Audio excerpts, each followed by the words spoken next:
Welcome back to IIT factory. आज हम एक क्वेश्चन कर रहे हैं, ये भी जेई एडवांस 2022 का ही ऑप्टिक्स का सवाल है। बहुत ही आसान सा सवाल था, कुछ भी नहीं था इसमें। बस आप बच्चे थोड़ा फिगर वेगर देख के आप लोग डर जाते हैं और क्वेश्चन को स्किप करके फिर आगे चले जाते हैं। कभी भी इस टाइप का क्वेश्चन आता है, चाहे कुछ ऐसा क्वेश्चन आ गया जिसको देख के ही आपको लग रहा है कि मुझे अटेम्प्ट नहीं करना है, तो वो क्वेश्चन और इजी क्वेश्चन होता है। जेई एडवांस वाले जो लोग होते हैं, जो पेपर सेट करते हैं, वो आपके माइंड से खेलते हैं। आपको देखते हैं कितना आप स्टेबल माइंड के हो। आपने अगर प्रैक्टिस किया है, कम से कम 100-200 सवाल आप ऑप्टिक्स में जरूर लगाए होंगे, आप जहां भी पढ़ते हैं, तो कोई भी क्वेश्चन आपको जेई एडवांस में आता है तो उसको आप करने के लिए जितना बेसिक कंसेप्ट चाहिए वो आपको मिला हुआ है। आप क्वेश्चन को आप देखकर जस्ट पैनिक होकर आगे पन्ना नहीं उल्टाया करो। बहुत ही आसान सा क्वेश्चन है, तो चलो इस क्वेश्चन को हम सॉल्व करते हैं, आपको दिखाते हैं कैसे ये क्वेश्चन सॉल्व होगा। ठीक है, क्वेश्चन में कह रहा है कि एक रॉड है। चलो भैया, रॉड कहाँ है? तो ये वाला है, रॉड है। ठीक है, रॉड कहानी बनाता है, बस इसके कहानी को समझो और फिर उसका आंसर दो। कुछ नहीं है, ये जस्ट पजल है। ये क्वेश्चन जेईई एडवांस के कोई भी क्वेश्चन होता है पजल होता है, वो जस्ट कॉन्सेप्चुअल होता है। आपको एक बार पढ़ना है, डेटा निकालना है और उसको अपना जो भी फॉर्मूला आपने पढ़ा हुआ है वो सब अप्लाई करना है, आंसर निकलेगा। ठीक है, मजाल नहीं है क्वेश्चन का, ये क्वेश्चन नहीं बने। क्वेश्चन नहीं बन रहा है तो इसका मतलब एक ही चीज है, आपने पढ़ाई ही नहीं है। नहीं समझे? ढंग से आप नहीं पढ़े हो तब नहीं क्वेश्चन बनेगा। अगर आप ढंग से टॉपिक को किए हो, जे एडवांस क्या आईएमओ तक का कोई भी क्वेश्चन है तो आप आराम से बना सकते हैं। तो चलिए, रॉड का लेंथ कितना है भाई? 2 सेंटीमीटर है, तो लिख लो भाई, इसका जो डिस्टेंस है टोटल 2 सेंटीमीटर है। एंगल कितना बना रहा है भाई? 2 पाई बाई 3। 2 पाई बाई 3 कितना एंगल होता है? इसको 180 से गुना करो, 60 दूनी 120 डिग्री होता है। ये कितना हो गया? 120 डिग्री एंगल है। ठीक है, with the principal axis of the thin convex lens. बच्चा बच्चा जानता है ये कॉन्वेक्स लेंस ही है।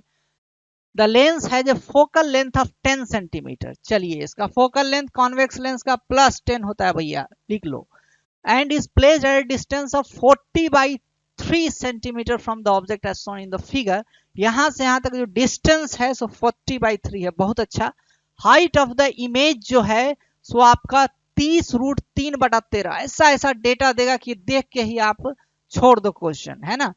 डरना नहीं है, ऐसा डाटा है कि कट जाता है बाद में वो। ठीक है, 30√3/13 आ गया। And the angle made by it with respect to the principal axis alpha. अब ज्ञात कीजिए अल्फा का वैल्यू। अगर पाई/n है तो n की वैल्यू कितनी होगी निकालनी है। तो क्या है, कुछ भी तो नहीं है, ये रॉड है। रॉड किससे बना हुआ होता है? आप सभी बच्चों को पता है, रॉड हर पॉइंट से बना हुआ है। एक एक पॉइंट है उसका रॉड का। ठीक है, आप एक एक पॉइंट का इमेज डिस्टेंस निकालो ना और लीनियर मैग्निफिकेशन कर दो, बात खत्म हो गया। मतलब ये जो लाइन बना है सो इस पॉइंट से भी बना होगा, इसका एक एंड ये होगा और दूसरा एंड कहाँ होगा? यहाँ पे होगा। इन दोनों एंड को आप पकड़ो और इसके कॉरस्पॉन्डिंग पहले इमेज निकालने की कोशिश करो। यही तो कॉन्सेप्ट है। ठीक है, तो अगर ये 2 सेंटीमीटर है और यहां से यहां तक 120 है, तो यहां से यहां तक कितना हो जाएगा भैया? 60 डिग्री हो जाएगा, है ना। तो ट्रायंगल है सो आपका कुछ ऐसा बन गया। ये समझ रहे हो बात? ये कितना है? 2 सेंटीमीटर है। ये कितना है? 60 डिग्री है। ये कितना होगा भैया? 30 डिग्री होगा। 30 डिग्री के सामने का साइड जो हाइपोटेनस का क्या होता है? आधा होता है। ये हो जाएगा 1। याद होना चाहिए, ये 30 डिग्री के सामने का साइड राइट एंगल ट्रायंगल में हाइपोटेनस का आधा होता है। इस चीज को ब्रेन में आपके अंदर होना चाहिए। साइन थीटा कॉस थीटा नहीं करना है हर टाइम आपको। ये 1 हो गया, ये 2 है और ये 1 है, तो कितना हो जाएगा? ये √3 हो जाएगा, खत्म। ठीक है भाई, इसका मतलब है कि ये जो पॉइंट है सो इसका जो ऑब्जेक्ट डिस्टेंस होगा ये तो 40/3 ही होगा, लेकिन इधर जो ये पॉइंट है इसका जो ऑब्जेक्ट डिस्टेंस है, आप सोचो ना कि एक ऐसा ऑब्जेक्ट है, आदमी है, इसका ये मुंडी है और इसका इमेज हमें निकालना है इस लेंस को कॉरस्पॉन्डिंगली हम यूज करके। तो यहां से यहां तक डिस्टेंस भाई क्या हो गया? 1 हो गया। ठीक है, तो अब चलो इस वाले पॉइंट को, ए वाले पॉइंट का हम इमेज निकाल कर कोशिश करते हैं कि इसका इमेज कितने डिस्टेंस पे बनेगा। ठीक है, तो क्या होगा? v इज इक्वल टू हो जाएगा uf/u प्लस ए फॉर्मूला आप लगाएंगे, है ना। u की यहाँ पे कितनी वैल्यू हो जाएगी? तो u की वैल्यू होगी 40/3 +1। 40/3 प्लस 1 मतलब 43/3, और ये क्या होगा, माइनस साइन के साथ होगा, ये -43/3 होगा, इंटू एफ की वैल्यू कितनी है 10 है, प्लस 10 है, अपॉन -43/3 प्लस 10।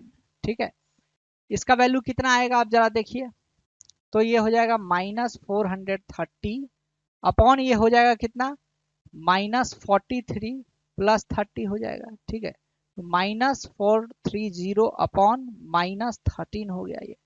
ठीक है भाई, तो ये माइनस से माइनस भी कैंसिल हो गया, तो 430/13 हो गया। ओके, मतलब इसका ये ए वाला जो पॉइंट है उसका जो इमेज आ रहा है प्लस 430/13 आ रहा है, इसका मतलब ये पॉइंट कहीं यहां पर पहुंचेगा, और ये डिस्टेंस जो होगा आपका, ये वाला डिस्टेंस तो कितना हो जाएगा 430/13 हो जाएगा। ठीक है, खत्म हो गया ये। अब चलिए दूसरा जो पॉइंट है जो एकदम प्रिंसिपल एक्सिस पर है, उस वाले पॉइंट को कंसीडर करिए, इस वाले पॉइंट को, बी पॉइंट को कंसीडर करिए। v is equal to uf by u plus F डालिए। u की वैल्यू कितनी है 40/3 है सर, और f की वैल्यू कितनी है माइनस में डालिए, u की वैल्यू कितनी है -40/3 इंटू एफ की वैल्यू कितनी है +10 अपॉन हो जाएगा -40/3 +10। ओके, तो -400 अपॉन ये हो जाएगा -40 + 30, इसका मतलब -400 अपॉन -10 मतलब 40 हो गया ये। ठीक है, इसका वैल्यू कितना आ गया 40 हो गया 40। अब 40 और 430/13 में से कौन बड़ा है, यही बड़ा है ना, ये तुरंत आप देख सकते हो। ठीक है, तो अब क्या करना है, यहां से यहां तक जो डिस्टेंस होगा, ये जो डिस्टेंस होगा सो आ गया हमारा 40 हो गया। तो ये डिस्टेंस निकालने में क्या दिक्कत है, कैसे निकल जाएगा, सिंपल सी बात है, घटा लो भाई। 40 माइनस 430/13, 13 चौका 52/13, ये कितना होगा 90/13 हो गया। 90 बाई क्या हो गया, ये 13 हो गया। ये डिस्टेंस हो गया भाई 90/13, ये डिस्टेंस क्या हो गया 90/13 हो गया। और ये डिस्टेंस कुछ दिया हुआ है, अब देखो सारा कुछ अब आपको निकल जाएगा, क्यों इतना ऐसा डेटा पेचीदा टाइप का दिया हुआ था।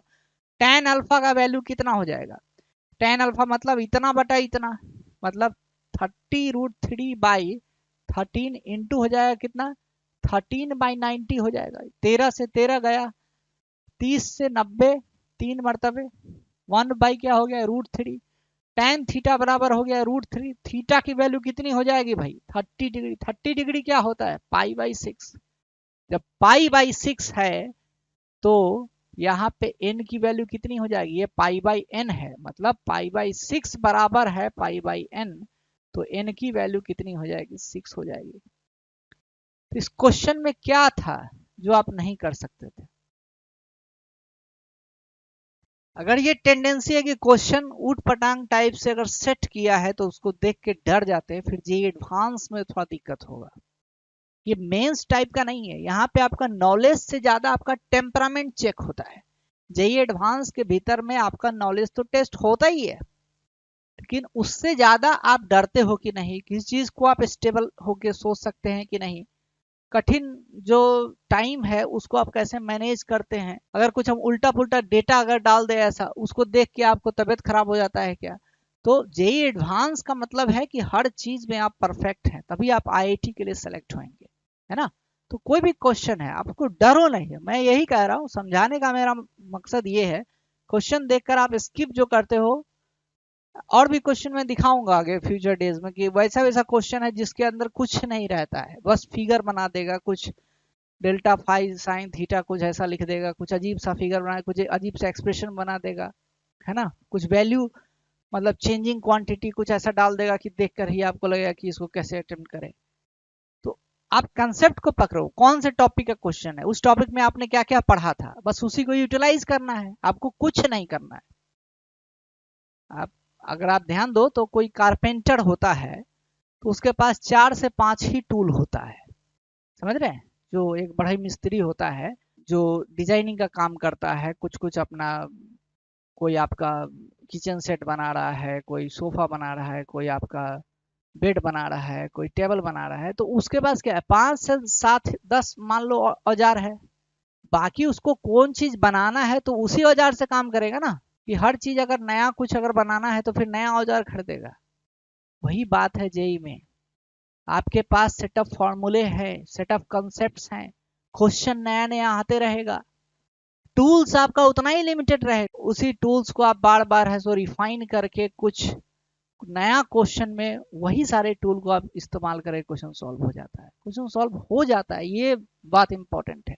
वीडियो अच्छा लगा है तो वीडियो को लाइक कीजिए, चैनल को सब्सक्राइब कीजिए। मिलते हैं नए वीडियो में, तब तक के लिए पढ़ाई करते रहिए। धन्यवाद, जय हिंद।